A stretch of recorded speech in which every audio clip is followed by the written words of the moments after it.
Bonjour à tous et bienvenue. Ce mercato estival a été particulièrement éprouvant. Alors outre les fausses nouvelles, la désinformation, on a vu la première ligue dépenser comme jamais, des joueurs libres galérer à trouver des clubs parce qu'ils imaginaient toucher le jackpot et surtout un concert d'hypocrisie entre les joueurs et les agents qui ont tout fait depuis un an pour dire je me casse et qui finalement restent dans leur club faute de propositions et qui vont peut-être même prolonger en disant mais c'est le club de mon cœur, ma famille est si bien, entre les dirigeants qui disent non mais c'est les joueurs qui ont voulu partir, c'est les agents qui ont mis les pressions alors que eux-mêmes voulaient leur mettre un coup de pied aux fesses. On a assisté, comme d'habitude j'ai envie de vous dire, à un concert de mensonges parce que on va le rappeler, mais quand un dirigeant du foot, un joueur ou ce que vous voulez parle, les gens sont plus enclins à le croire. Bah oui, on aime nos clubs, on aime certaines personnes, donc on se dit, mais bien sûr, c'est la vérité. Alors qu'il ne faut pas oublier, quand un politicien, un sportif ou qui voulez vous parle publiquement, il peut vous dire uniquement ce qu'il a envie. Comme sur les réseaux, on vous montre uniquement ce qu'on a envie.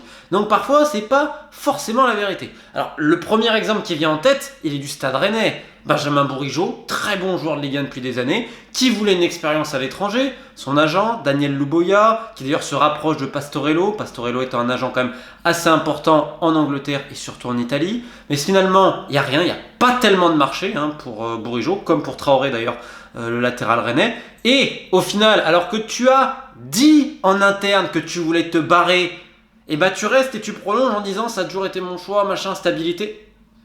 Come on. J'aime beaucoup le joueur, mais là, Stade Rennais toujours d'ailleurs, où Gaëtan Laborde, une excellente saison, et il part à Nice. Pas pour des raisons sportives, des raisons extra-sportives, ce qui interroge vis-à-vis de Nice. On entend, mais oui, nous maintenant on va surveiller toutes les recrues. Si tu surveillais toutes les recrues, ben, tu savais pourquoi Rennes voulait se séparer de Gaëtan Laborde. Alors pourquoi tu fais Gaëtan Laborde? C'est une véritable question. C'est pas un problème grave, mais bon, quand même, sur certains points. Donc Nice, concert de mensonges absolus où Julien Fournier, l'ancien directeur sportif, part. Enfin, on a envie de dire, quand on voit les transferts, rappelez-vous ce que je vous ai expliqué sur les Mina, les mandats et tout ça. Et là, tu fais venir Monsieur Moody, qui en Angleterre a quand même pas la réputation d'être magique. On se rappelle de certains scandales à Cardiff. Et là, tu fais un mercato. Alors, ça me fait rire. Dans le milieu des agents, on te dit, oh là, Nice, c'est le mercato des agents. Donc, tu as un propriétaire, comme on l'avait avec Dimitri Bolobieva à Monaco, comme Marc Courte à Marseille. C'est-à-dire des mecs qui mettent de l'argent. Ratcliffe, il a vraiment mis de l'argent. Et qui en fait sont des pigeons à plumer. Alors, je sais pas, parce que Ratcliffe, il adore montrer, mais il se rend compte qu'il se fait prendre pour un pigeon depuis qu'il est arrivé à Nice ou c'est comment? Parce que pareil, j'adore les gens du foot.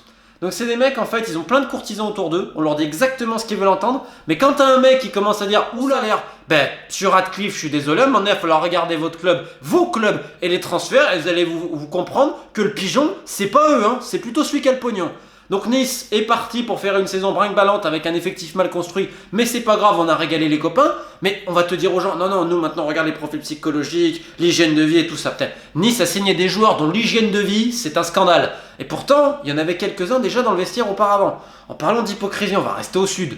Monaco. Alors là, Paul Mitchell, le directeur sportif, même Leonardo à Paris, il l'aurait pas osé. Enfin, quoique, Leonardo, il a quand même ramené Icardi à un prêt exceptionnel. Enfin bref, il y aurait pas mal de choses à dire sur notre ami Léo. Mais Paul Mitchell, alors il en a fait tout l'été. Je rappelle qu'on lui a donné des consignes. Il faut être prêt pour la Ligue des Champions. Il faut être prêt pour le barrage, comme d'habitude.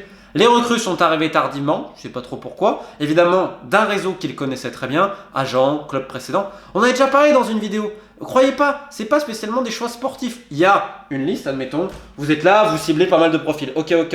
Mais à ce niveau-là, vous allez privilégier ceux que vous connaissez. Alors, je rappelle, le directeur sportif, clac, il est là, mais là en dessous, un chef normalement de cellule de recrutement, tac, il est là, boum, qui lui aussi ensuite des scouts.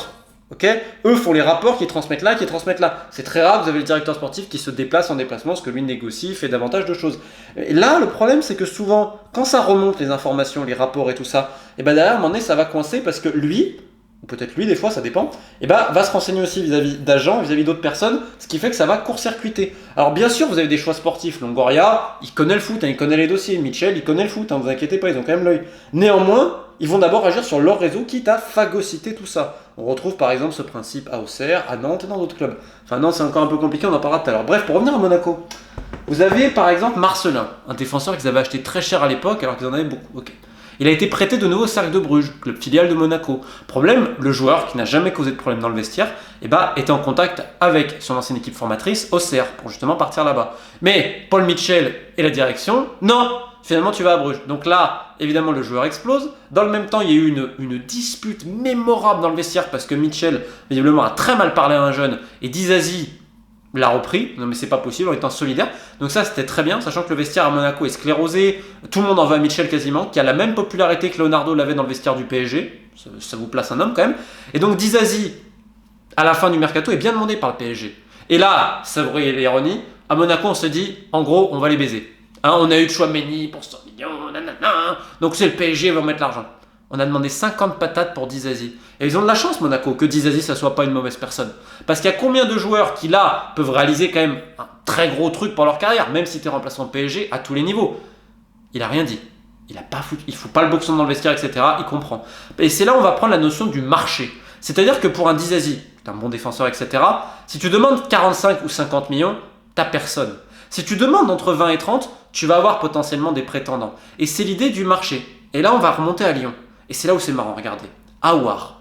Depuis 3 ans, il cherche plus ou moins à partir, etc. On en parle tous les mercatos. C'est la pire gestion. La pire gestion sportive d'une carrière depuis des années. Parce que le mec a du talent. Faut pas déconner non plus. C'est pas une pipe. Et à l'époque, il avait vraiment des demandes. Arsenal était à fond, la Juve était venue au rendez-vous, City s'était renseigné, etc. Lui, on lui disait Real Madrid, machin, tous les plus grands clubs du monde et tout. Je ne rappelle pas ce que son frère a fait en parlant à tous les agents du monde, en parlant à tous les clubs du monde, Pierre Frollo également son agent, en promettant monts et merveilles. Les mecs ensuite se parlent et se disent attends, lui, il nous prend pour un con, plus les commissions qu'il a demandé et tout. Ok. Finalement, il signe avec Stellar, qui est une agence anglaise. Je trouve un peu surcotée depuis quelques années, qui est très forte pour des clubs un peu moyens, mais moins pour le top actuellement. Bref, Stellar, on connaît leur réputation, vous inquiétez pas, ça arrose. Là, ils n'ont pas arrosé. Par contre, on a promis derrière certaines commissions, patati. Ok, pas de problème. C'est le mieux du foot, il est comme ça. Et qu'est-ce qu'il y a eu cet été ? Lyon ne voulait même pas 15 millions pour Aouar. Et là, on revient sur l'idée de marché. Disasi à 50. C'est normal que tu n'aies pas de prétendant, parce que c'est trop cher vis-à-vis de la valeur du joueur.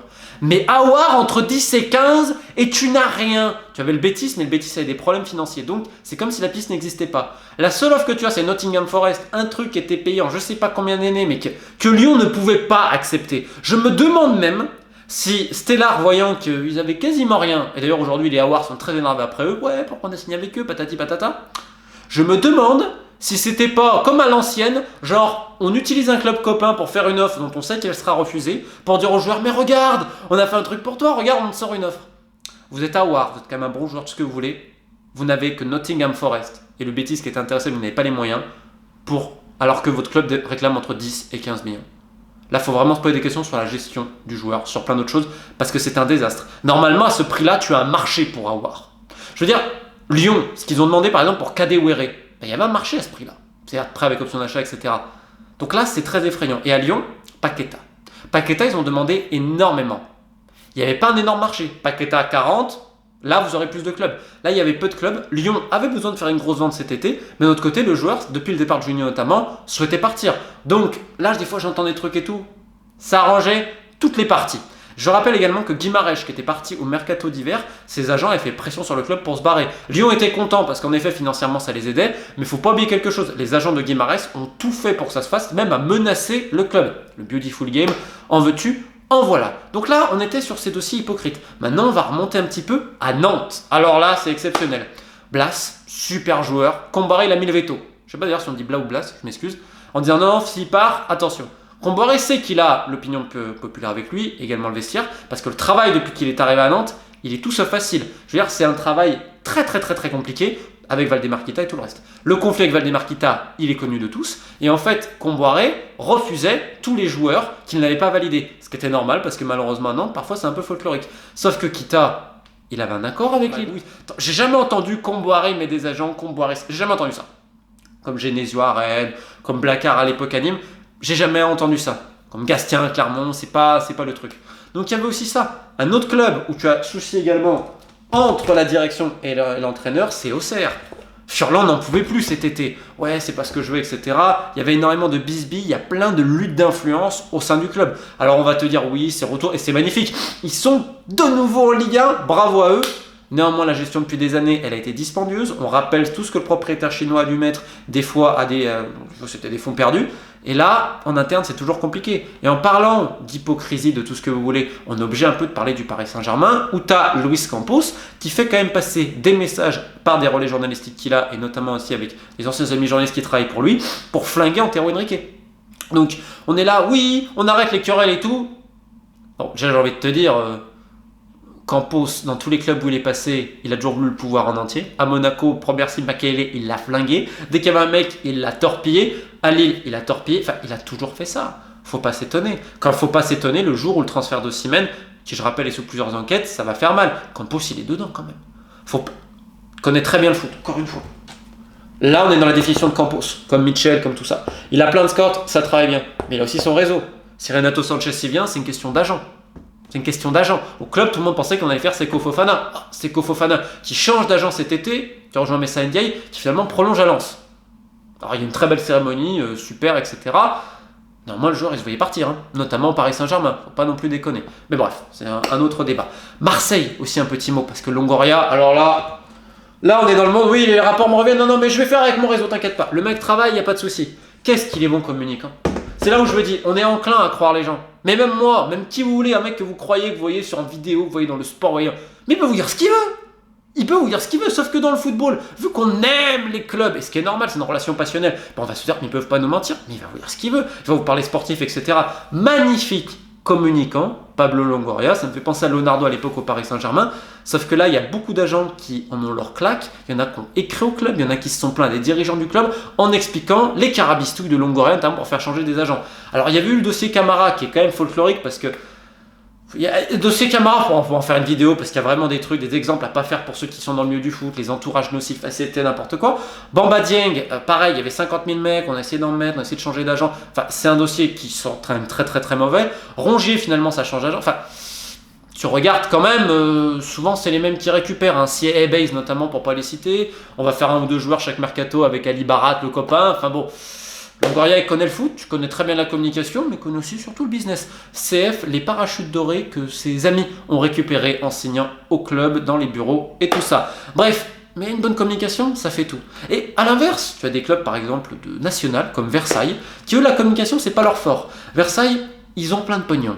C'est simple, c'est des budgets de Ligue 2 en termes de salaire. Au niveau structurel, non. Au niveau des employés, non. Parce qu'on va te dire qu'on n'a pas d'argent vraiment pour un scout, il faut le payer à mi-temps et encore, à coup de lance-pierre. Par contre, les joueurs, on a fait des offres. Il y a un mec qui a signé à 12 500 net et 1800 de prime au logement en national. Je répète, 12 500 net et 1800 d'aide au logement. C'est colossal. Et là, ils ont quand même signé un ancien international néerlandais, Jermaine Lens. J'ai pas le salaire, mais je suis curieux. Parce que je sais qu'ils avaient proposé un joueur de Ligue 1 remplaçant 18 000. Et alors en interne, moi quand j'en avais parlé, etc., il y avait des espèces de gens, je pense, qui voulaient profiter, qui voulaient pas faire ça. Non, c'est pas vrai, on n'a pas tant d'argent. Non, mais arrêtez de foutre de la gueule du monde.